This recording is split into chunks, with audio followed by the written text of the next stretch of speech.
أعوذ بالله من الشيطان الرجيم. بسم الله الرحمن الرحيم.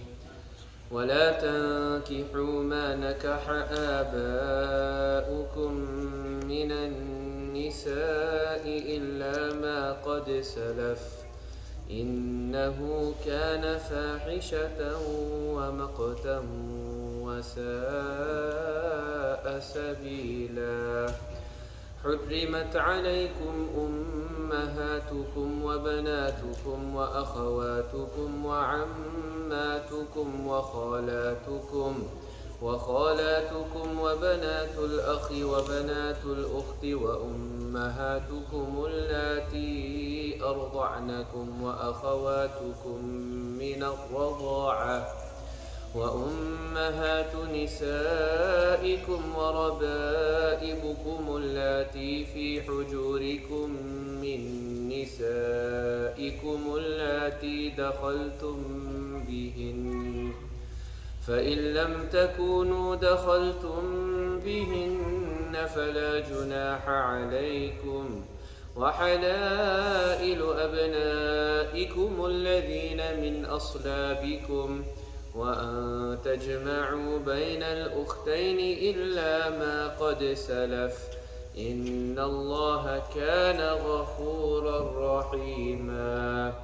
والمحصنات من النساء إلا ما ملكت أيمانكم كتاب الله عليكم وأحل لكم ما وراء ذلكم أن تبتغوا بأموالكم محصنين غير مسافحين فما استمتعتم به منهن فآتوهن أجورهن فريضة ولا جناح عليكم فيما تراضيتم به من بعد الفريضة إن الله كان عليما حكيما.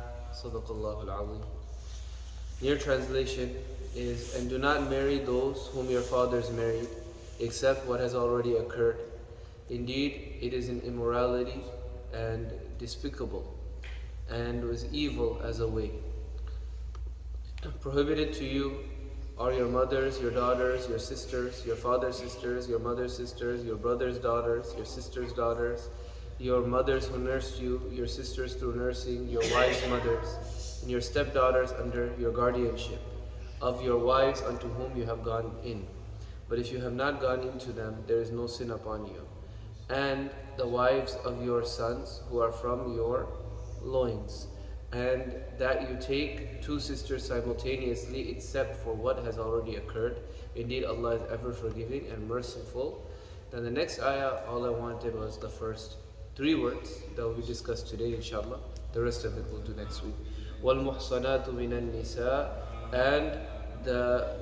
and married women except those who your right hand possesses. Continuing on our discussion of Surah An-Nisa, Alhamdulillah, Allah subhanahu wa ta'ala has blessed us now. We've been doing the Tafseer for 4 years. We're coming to the end of the 4 juz today. Inshallah, today will be a bit short. Surah An-Nisa is a surah that's full of ahkam. And a lot of these ahkam, they have to deal with women.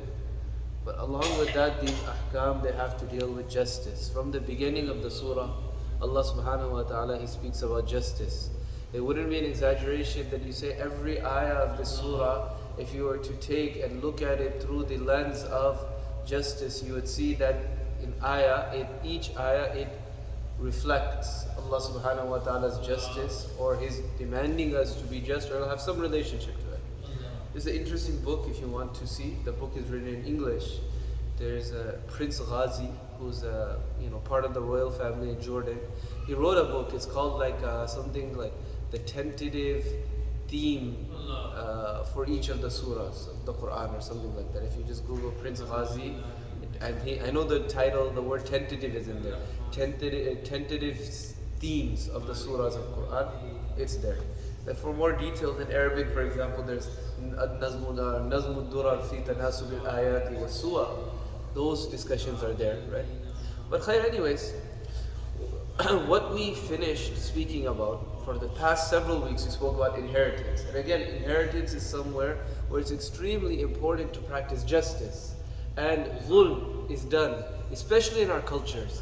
Dhulm is done on women, on orphans when it comes to inheritance. Many women, many sisters, they never see their inheritance. Many orphans never see their inheritance. Many children never see their inheritance, right? So it's something that we have to be very mindful about. After that, Allah subhanahu wa ta'ala, He spoke about forgiveness. And then there was a tangent because we talked about the style of the Quran. And the style of the Quran is such that it's like a speech. In a talk, you go here and you go there and you come back. So Allah subhanahu wa ta'ala, when He mentions the sin and punishment that will come upon a person for not following the laws of inheritance properly, then Allah subhanahu wa ta'ala mentioned a few other sins and the disgraceful punishment that people face in this world. And for all of these, Allah subhanahu wa ta'ala, He spoke about forgiveness, and He spoke about the principles of forgiveness last week, along with treating our wives well. Now we move on to this next ayah. This ayah over here, وَلَا تَنْكِحُوا مَا نَكَحَ آبَاؤُكُم مِّنَ النِّسَاءِ إِلَّا مَا قَدْ سَلَفَ. This ayah is like a transition. In Farsi, it will be called like Gurais.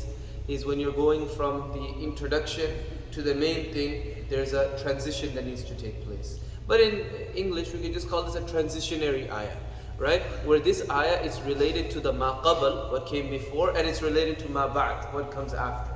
So what were all of these ayahs speaking about? They were speaking about the laws of inheritance, right? This ayah, it will be related to that. After this, for the next two ayahs, what's going to be discussed is the laws of marriage. Who is permissible to you in marriage and who is not permissible to you in marriage. Okay? So this is going to be discussed. Now, so this ayah says, وَلَا تَنْكِحُوا مَا نَكَحَ آبَاؤُكُم مِّنَ النِّسَاءِ. And do not marry those women whom your fathers married. What does this mean? Anyone have any idea what this means? What relation, does it have to the previous ayah? So the Huffaz can tell me, what was the previous ayah? Previous few ayahs. How does the page start? Last page of 4th para. If you had the 15 line Quran, last page of 4 juz. Ya ayyuhalladhina amanu la yahillu lakum an tarithu an-nisaa karha. Right? Allah subhanahu wa ta'ala says it's not permissible for you to inherit, right, women. So what happened is, we talked about this last week, in the Jahili times, when a man would pass away, his women would be taken as an inheritance as well. His wife, either a family member would forcibly marry her, if they liked her, or they would get her married to somebody else, but they would keep the mahar. So now over here Allah is saying, وَلَا تَنْكِحُوا مَا نَكَحَ آبَاؤُكُم مِّنَ النِّسَاءِ. Do not marry those women whom your fathers have married. Right? And that's related to the previous ayahs, because that's what people used to do. Sometimes, obviously not their own mother, but if their father had another wife, was married to a woman who wasn't their mother, sometimes they would like her, they would keep her. This is a Jahili practice. وَلَا تَنْكِحُوا. Do not marry those women whom your fathers have married. Fathers here means all of the usul, meaning father, grandfather, great-grandfather, all the way up. Okay?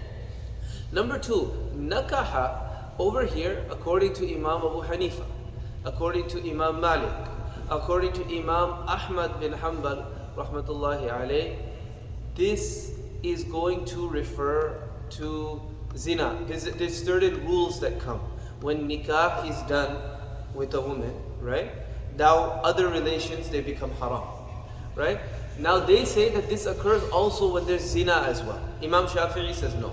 But Imam Abu Hanifa, Imam Malik, and Imam Ahmad bin Hanbal, they all say that when a person commits zina, also all of these relationships that become haram, they become haram as well. And this is called hurmati musahara. It comes in the books of fiqh. Now, what is their proof? Aisha radiallahu anha, she narrates in the hadith of Bukhari Sharif, right? In Bukhari Sharif, she narrates that in the time of Jahiliyyah, there were 4 types of marriages. 4 types of marriages. Anybody know what they were? The word nikah would be used for all of them. Anybody know? First one is easy. It's our typical nikah. A person goes and proposes to a woman or proposes to her family and then gives her a mahar, a dowry, and marries her upon her acceptance. That's the permissible type of marriage. That's okay. But they had 3 other disgusting types of marriage that they use this word nikah for as well. Number 1, a man would wait until his wife had her cycle. After the cycle ended, he wouldn't have marital relations with her. He would send her to a man from a more noble family. And he would say, you have relations with him until you become pregnant.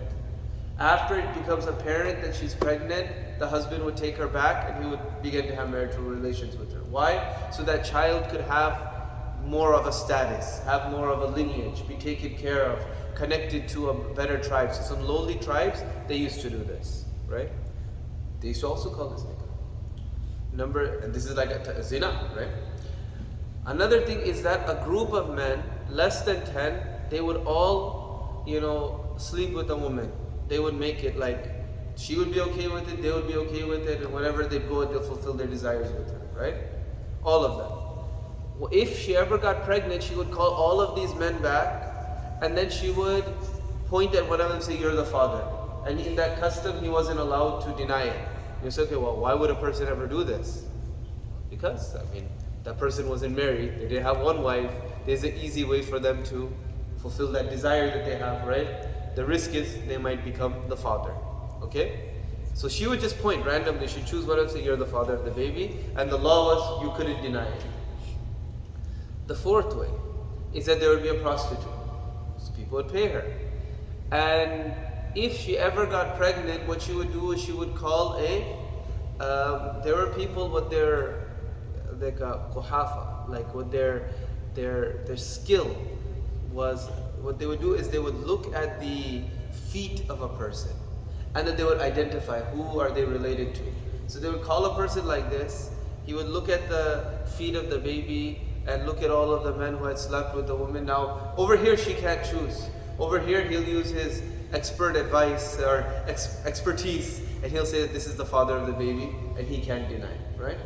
All of these words were used for nikah, and that's why they say that the word of the Quran is am. It's referring to all of these zina and all of these unlawful illicit relationships. Whatever becomes forbidden through nikah, it becomes forbidden through that. Okay? So now there's 15 relationships that are going to be mentioned, or 15 women that are haram in nikah. And remember, the converse works as well. So for a girl, it would be haram for her to marry the counterpart of that woman that's mentioned.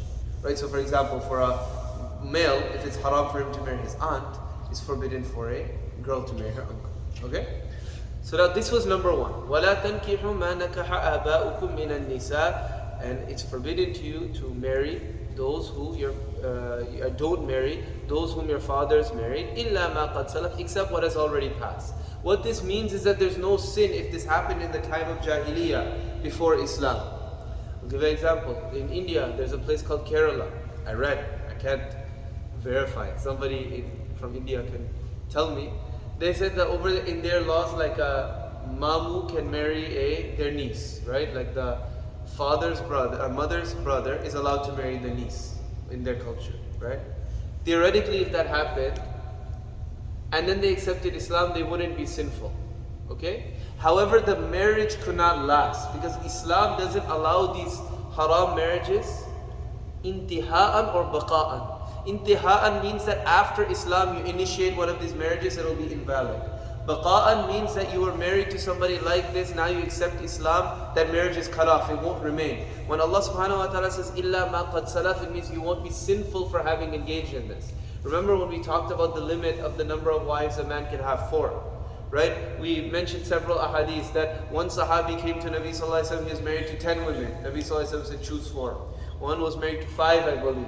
Nabi sallallahu alaihi wasallam said, choose 4. Right? So anything that's unlawful, you're not allowed to have it after Islam comes. Okay? إِنَّهُ كَانَ فَاحِشًا. And Allah subhanahu wa ta'ala says that this is great immorality. Fahisha refers to immorality that's related to lust. وَمَقْتَى, and then despicable deed. وَسَاءَ سَبِيلًا, and it was an evil way that people practiced, right? To do this, to marry whoever their father had relations with, or their grandfather. Now the next ayah has 13 of these illicit relationships. These people who you're not allowed to marry, your mahramat, okay? Now there's 3 ways that a person becomes a mahram to somebody else. You know what they are? Go ahead.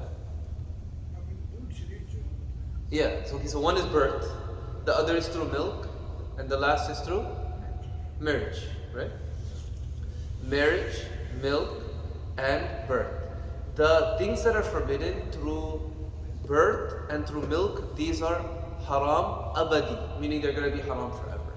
The ones that are forbidden through nikah, some of them are forbidden forever, some of them are forbidden temporarily. Meaning, as long as you're married to that woman, now if she passes away or there's a divorce, then other people, they become halal to you. Okay? So Allah subhanahu wa ta'ala says, حُرِّمَتْ عَلَيْكُمْ, forbidden for you in marriage, ummahatukum, are your mothers, وَبَنَاتُكُم, and your daughters. And this refers to mothers, grandmothers, all the way up. Usul, ascendants and descendants, daughters, granddaughters, etc. وَبَنَاتُكُم وَأَخَوَاتُكُم, right? And your sisters. This refers to all types of sisters. Full sisters, maternal sisters, paternal sisters. وَعَمَّاتُكُم, right? Ammat is your puppies, your paternal aunts, right? Meaning your father's aunts. So when Allah subhanahu wa ta'ala says akhawatukum, what this is referring to is those who come from your asal qareeb, meaning from your parents, whoever their descendants are, all the way down, these are all forbidden in marriage, right? And ammatukum and khalatukum, this means that from your asal ba'id, meaning your grandparents, whoever are their direct descendants, they're forbidden to you in marriage. But after that first generation, they're permitted. So for example, every Desi seems like is married to a cousin, right? So what that means is that, look, you can't marry your aunt and uncle. Why? Because they directly come from your grandparents. But their children you're allowed to marry, right? So, I mean, you're allowed to marry cousins. There's nothing wrong with it. Allah subhanahu wa ta'ala, you can't say that, you could say that it's encouraged. In some ways you could say, in Surah Ahzab, when Rasulullah sallallahu alayhi wa sallam says, Allah subhanahu wa ta'ala says, Ya ayyuhan nabiyyu inna ahlalna laka azwajaka allati atayta ujurahunna wa ma malakat yaminuka mimma afa Allahu alayka wa banati ammika wa banati ammatika wa banati khalika wa banati khalatika allati hajarna ma'ak. So Allah subhanahu wa ta'ala mentions this specific, you can marry them, right? Like Zainab radiallahu anha was a cousin of Nabi sallallahu alayhi wa sallam. So allowed to. And sometimes it's good, it brings families together. Other times, if the marriage goes south, it breaks families apart, right? So do whatever works for you. Okay, وَخَالَاتُكُمْ وَبَنَاتُ الْأَخِي, and the daughters of your brother, وَبَنَاتُ الْأُخْتِ, and the daughters of your sister. So these 1, 2, 3, 4, 5, 6, and 7. These are the ones who are forbidden through birth, meaning they're forbidden for you forever. Now the question comes, why are these forbidden in marriage? Any idea? What is Surah Nisa all about? Some justice, right? Women and justice. So there's justice is implied here as well, but how?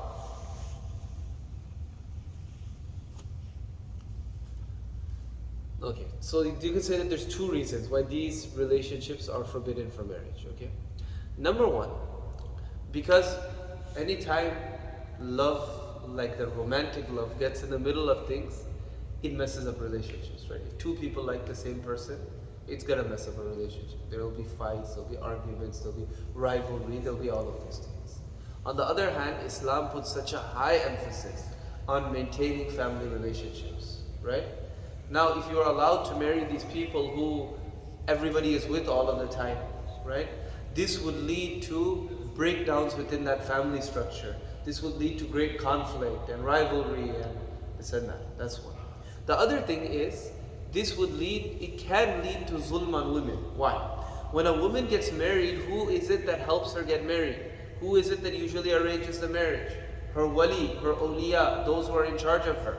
If she was allowed to marry these people, these mahramat, these close relationships, a woman would not be allowed to marry who she wants to, because her awliya said, we're the ones that arrange it, and you're going to marry one of us, right? That's what. And that would happen sometimes to take advantage of them, to take their wealth, etc. Right? The other thing that will happen is a woman won't be given protection, because when something goes wrong in a marriage or when there's conflicts in the marriage, who comes? The women's awliya, her wali, her Mahramat. They come and they try to sort things out, and they speak with her husband, they speak with the family. If the wali is the one who's married to her, who's she going to go to when she's in trouble, right? And so Islam is very pragmatic, and these were things that were happening then. And now the person will say, what is the relevance today? You go online, you'll see like these people in Germany and especially like in Europe and stuff, some people there's online, they're saying, what's the problem with having, a relationship with your siblings? Now it's Google, you'll find it.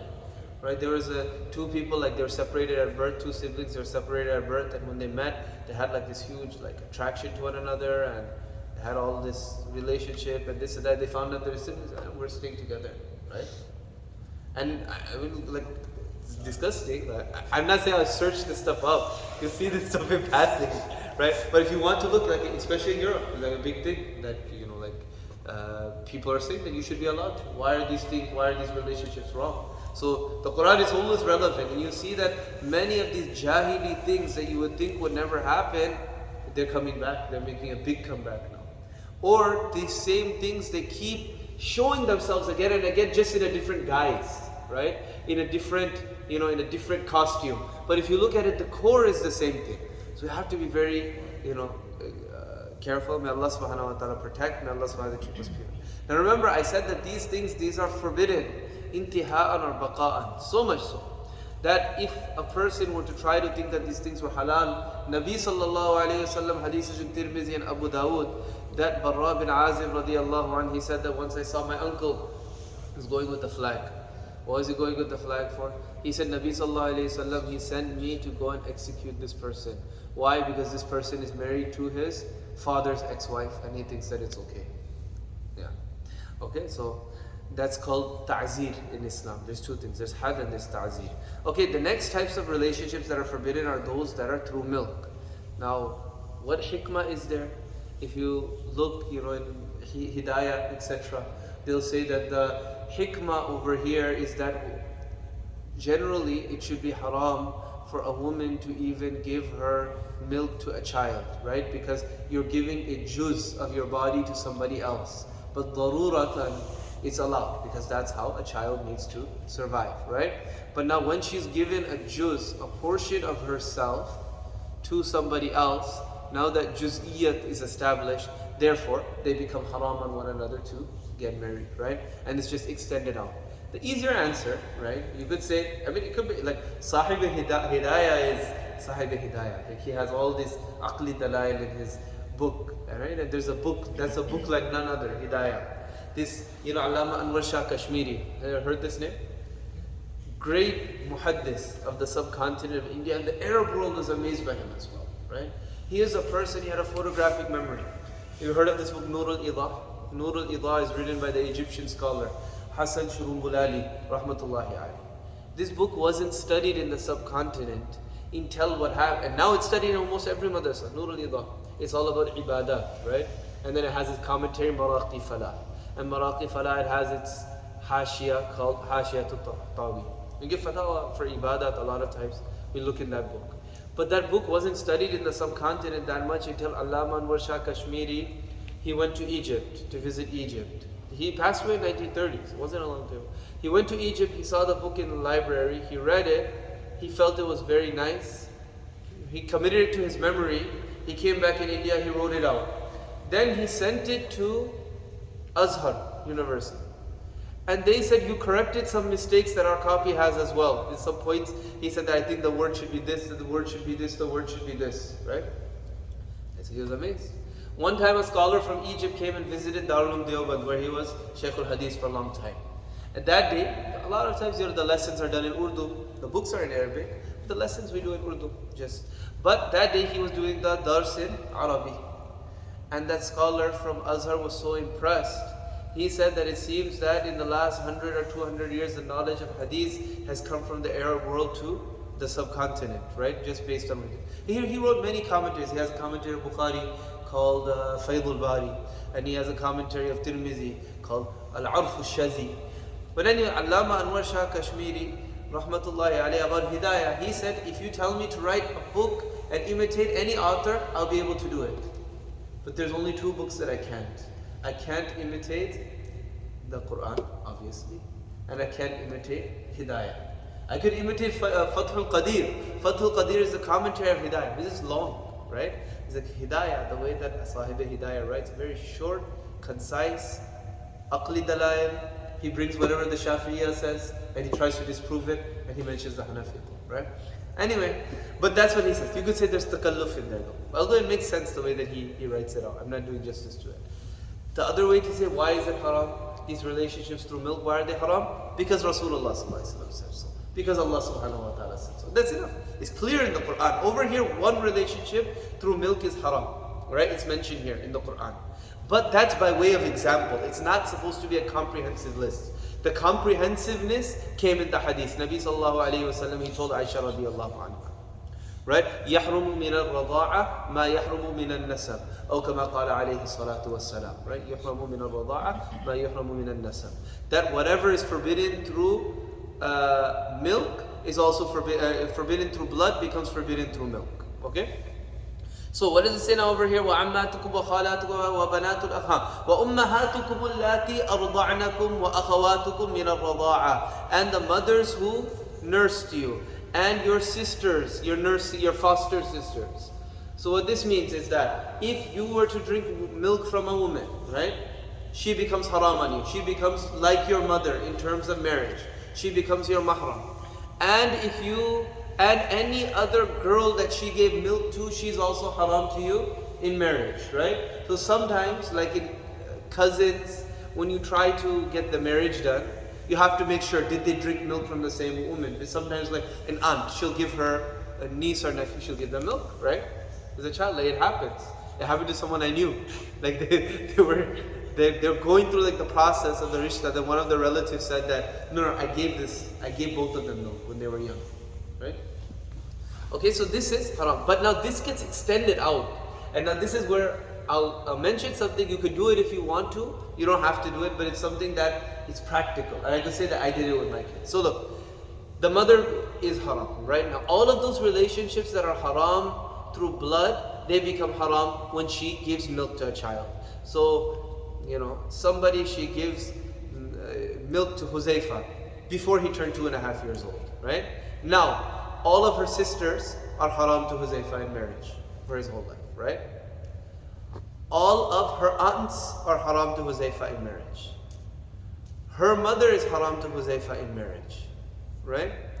Her daughters, real daughters, milk daughters, they're all haram to Huzaifa in marriage, right? You see how much that got extended out? Okay? But not just that, it doesn't end there. Her husband's sisters are haram to Huzaifa in marriage. Her husband's daughters are haram to Huzaifa in marriage. Her husband's brothers and her husband's father and her husband's uncle, aunts, the uncles are always haram in marriage, right? Aunts, all of them are haram in marriage, right? So now, if, in America, it doesn't happen too much. Like, cousins don't marry cousins, right? But we spend a lot of time with each other. Go to one another's houses and this and that.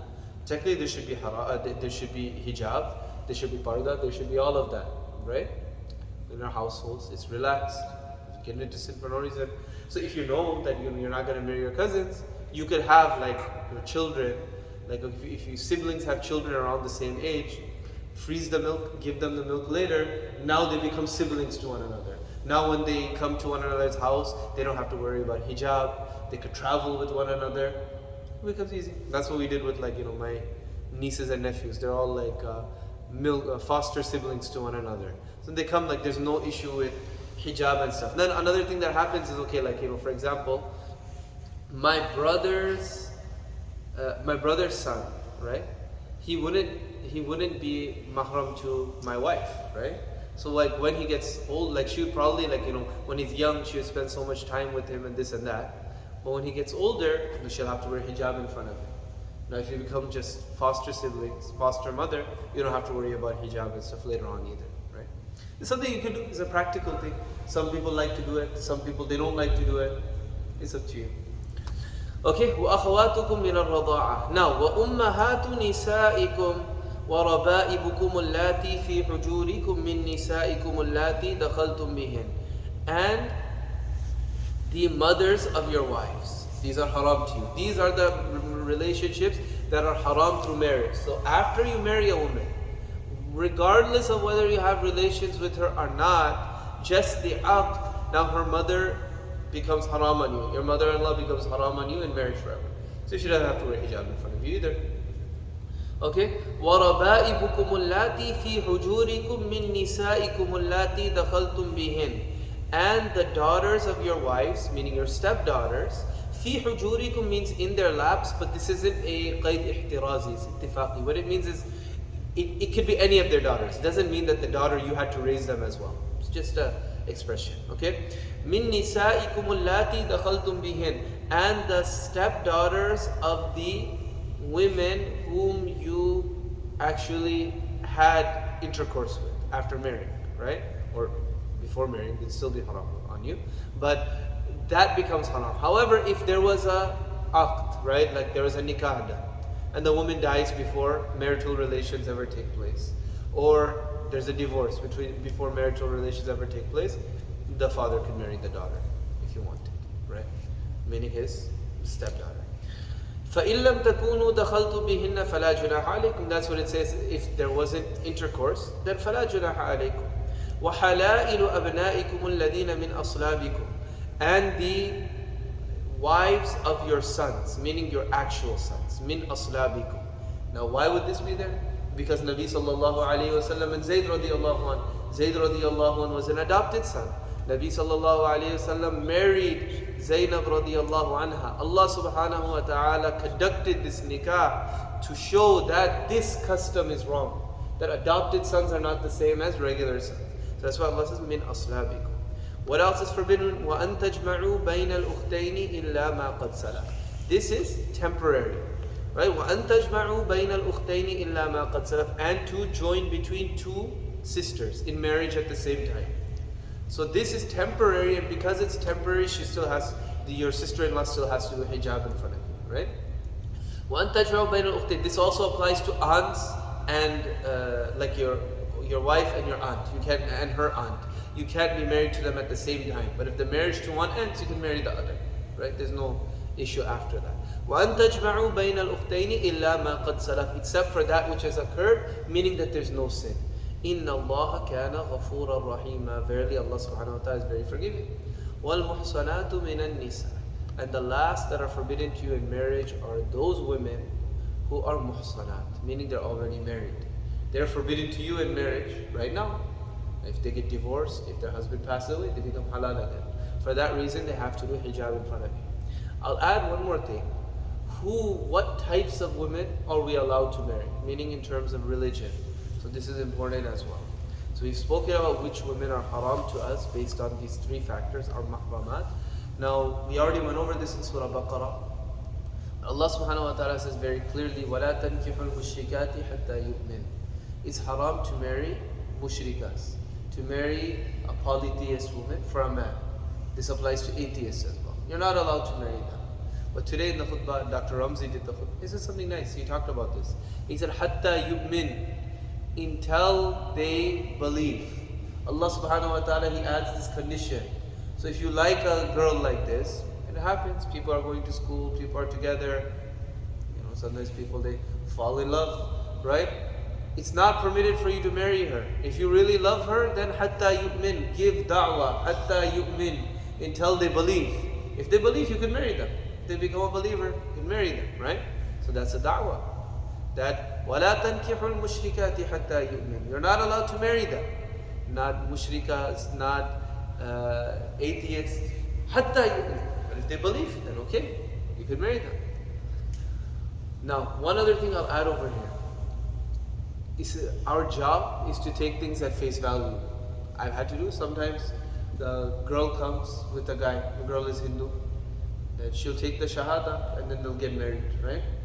It's not my job to look inside of her heart and say that, do you really believe this? It's like, I'll ask, before I'll reiterate. This is what Islam says. This is what we say. Do you have any problem? Do you have any questions? Etc. They may ask some questions of this. They take the shahada. If they get married, they get married. What's in their heart, that's between them and Allah. And the test of time has showed that many of these times when the person gets married for not married, but a person becomes Muslim for marriage, just so that they can get married, many a time they end up more pious than the Muslim, the one who was born a Muslim. It's happened many times, right? So you shouldn't, if they accept, they accept.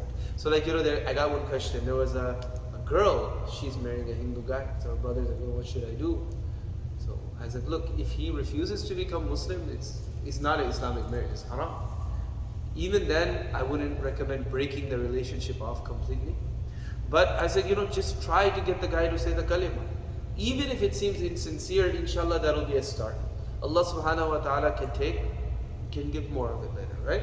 So anyway, وَلَا تَنْكِحُوا الْمُشْرِكَاتِ حَتَّى يُؤْمِنْ وَلَأَمَةٌ مُؤْمِنَةٌ خَيْرٌ مِّن مُشْرِكَةٍ وَلَوْ أَعْجَبَتْكُمْ. A believing, even a lowly woman, a woman who's a slave, somebody who has no societal status, even that is better for you than a mushrika, than a non-believer, than a atheist, than a mushrik, right? وَلَوْ أَعْجَبَتْكُمْ, even though they seem so attractive to you. وَلَا تُنْكِحُوا الْمُشْرِكِينَ حَتَّى يُؤْمِنُوا. Same. A believing woman shouldn't marry a mushrik man حَتَّى يُؤْمِنُوا, until they believe. وَلَعَبْدٌ مُؤْمِنٌ خَيْرٌ مِّن مُشْرِكٍ. And a slave man that's a believer is better. And this, but it's your da'wah. Give da'wah. Call them to Islam. Make them come to Islam. They come to Islam. If you love them, you'll want them. Like, how can you say that, I love you, I don't really care if you go to Jahannam, right? Invite them. Have them believe. Inshallah, they'll believe, right? And then after that, you could get married, right? حَتَّى وَلَا عَبْدٌ مُؤْمِنٌ خَيْرٌ مِّن مُشْرِكٍ وَلَوْ أَعْجَبَكُمْ. Though they may seem attractive to you, they're haram, right? This is what the Quran says. Now, for Muslim men, in Surah An-Nisa, it says that they're allowed to marry Kitabi women. We'll come back to this. For Muslim women, it's haram. A Muslim woman cannot marry a non-Muslim. They can't marry a Jew, they can't marry a Christian. If they do, the nikah is batil according to Islam, meaning it's just zina. It's not a marriage. It could be a civil marriage, right? According to the law of the land that they live in, it's a marriage. But according to Islam, they're not married. It's zina, it's haram, right? For a woman. Why? Because she could be influenced very easily, right? But now for a man, in Surah Ma'idah, it says that a man can marry a Christian or can marry a Jew, okay? So now over here, there's a few things to keep in mind. Permissible. I can't sit here and say it's haram. Nobody can sit here and say it's haram. What we can say though, however, is that even in the time of the Sahaba radiallahu an, Umar radiallahu an, he told Huzaifa radiallahu an to divorce his wife. He's married to a Jew, they divorce him. So is this haram? And no, it's not haram, but I see great fasad in it. There was a time when we were very weak. There was a time when there were less Muslims. Now there's more. Marry a Muslim woman, it'll cause many problems. Huzaifa radiallahu anhu divorced, and he told one other Sahabi to do that as well, right? If you look at the Ottoman Empire, many of the problems with the sultans was this. They were married to non-Muslim women, right? So, in fact, when you look in fiqh, some of the imams, like Imam Muhammad bin Hassan al-Shaybani, he says that it's makruh tahrimi, meaning close to haram, to marry a Christian or Jewish woman in non-Muslim countries. In a Muslim land, he said fine, right? Though still not advisable, but still allowed, right? But he's like in a non-Muslim land, he said what's makruh tahrimi. For that reason. Because he said it's because very, very hard to maintain Islam. Maintain Islam of the children and sometimes of the spouse as well. Look at Christianity, you could do whatever you want to do, right? Why will a child want to be Muslim? I've seen that too, many times. Muslim marries a Christian, they say, yeah, we'll raise a child as a Muslim, but the child doesn't really stay Muslim. It gets very hard for them to. Sometimes they do, but it's very difficult, right? The other thing to keep in mind is you have to make sure that the person actually is a Jew or a Christian. How many people here actually believe that? In Time magazine, I think that there was a thing that said in 1970, no, maybe 1990, 70% of America identified as Christian. Now that number is less than 50% that identifies as Christian. No, I'm spiritual, they'll say that, but they're not Christian, right? Or they don't identify as Jewish. So you have to see this as well. One other question I'll ask you, this one they're like controversial. Somebody's gonna get me in trouble. But I say it. Okay, what about a Shia? Can you marry a Shia or not? Okay, all I'll say is that when it comes to the Shias, not every Shia is a kafir. Okay, there's some that if somebody believes, some of them they do believe this, that Ali radiallahu anhu is like a god, they're kafir, right? If somebody believes that Jibreel alayhi salam made a mistake and should have gone to Ali radiallahu anhu but went to Rasulullah sallallahu alaihi wasallam, they're kafir, right? If they believe that, divine powers for Ali radiallahu anhu, right? Or that the Quran has been changed and that there were more ajza of Quran, they're kafir, right? But there's some that there's the Tafdili Shias, like the Zaydi Shias. Like they believe, they like Ali radiallahu anhu more, they think that he should have been the first Khalifa, but they still, respect the other Sahaba. Another thing, that a Shia will be a kafir. If they say Aisha radiallahu anha did zina, they'll be kafir. This is going against what the Quran says, right? But if they say that, look, Umar radiallahu anhu is good, Abu Bakr radiallahu anhu is good, Aisha radiallahu anha is good, but Ali radiallahu anhu should have been the first Khalifa, we say, well, Abu Bakr radiallahu anhu was the rightful Khalifa, however, you're okay, you're still within the fold of Islam. Practically speaking, it's hard to tell who believes what, right? So again, we can't say that it's haram to marry the ones that are within the fold of Islam, right? But again, is it advisable? Again, the test of time has shown that it's harmful to the deen. And when it's two antagonistic groups that get married, the children are going to be pulled in one direction, this direction, or that direction. So again, we should exercise caution, number one. Number two, we should encourage, marriage amongst Muslims. And number three, talk to your children and be open about it. Because nowadays, honestly, what it is it's going to be a race.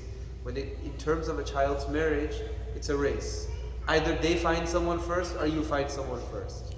Most Muslim kids, I've seen that they're reasonable enough that if their parents say that, okay, there's this girl or there's this guy, they'll talk to them, they'll entertain it, they'll see if they like them, and then they might agree or they might not agree. They're not going to just say flat out no because you chose them. Some are like that, stubborn, but a lot of times they're not like that. Okay, fine, you found somebody, let me talk to them at least. But if you don't find someone for them, but if you say that you need to become a doctor first and you need to, at least get into residency, or you need to be done with 2 years of residency and, I'm looking at you, or be on your way to your fellowship. Now if they find somebody in their residency or they find someone in their fellowship and they come to you and say, wow, I'm going to marry this person, what are you going to do at that point? If you say no, okay, it's cheaper to not get married, right? That's how it is in this day and age. So you should speak to your children about marriage early. Speak to them about the importance. If you have to marry a Muslim, it's not an option. Personally, I won't do a nikah even if it's a Christian woman and a Muslim man. I won't do that. So somebody else can do it. I won't do it. Even this Sheikh Yasir Qadi won't do it. He doesn't do it either. He's very clear about it. Why? Because you're opening up many doors by doing that. We have to encourage marriage within Muslims. Right? We have to do that. Speak to your children about that from a young age. And look for your children. Look out. Even from you have family friends, you have dawats, you'll see which girls or which guys have good characteristics. When you visit the house, see who's respectful to their parents, who's helping out and who's sitting on their phone the whole time while their parents are doing all of this work. Observe these things, right? And whatever values you want in a spouse for your child, try to instill those values in your own child as well, right? And then inshallah, there'll be barakah. Because again, like I said, it's a race. If you don't find someone, they'll find someone. And then if it's someone good, alhamdulillah. And if it's somebody who's not good, your hands are very tight at that point. May Allah subhanahu wa ta'ala give us all barakat in our marriages. Those who are married, may Allah give us barakah and love in marriages. Those who are not married, may Allah subhanahu wa ta'ala allow you and me, shadi, inshallah, Allah you to get married too. And you, all of you. So we're praying, inshallah, soon. Allah ta'ala give you all barakah in your marriages.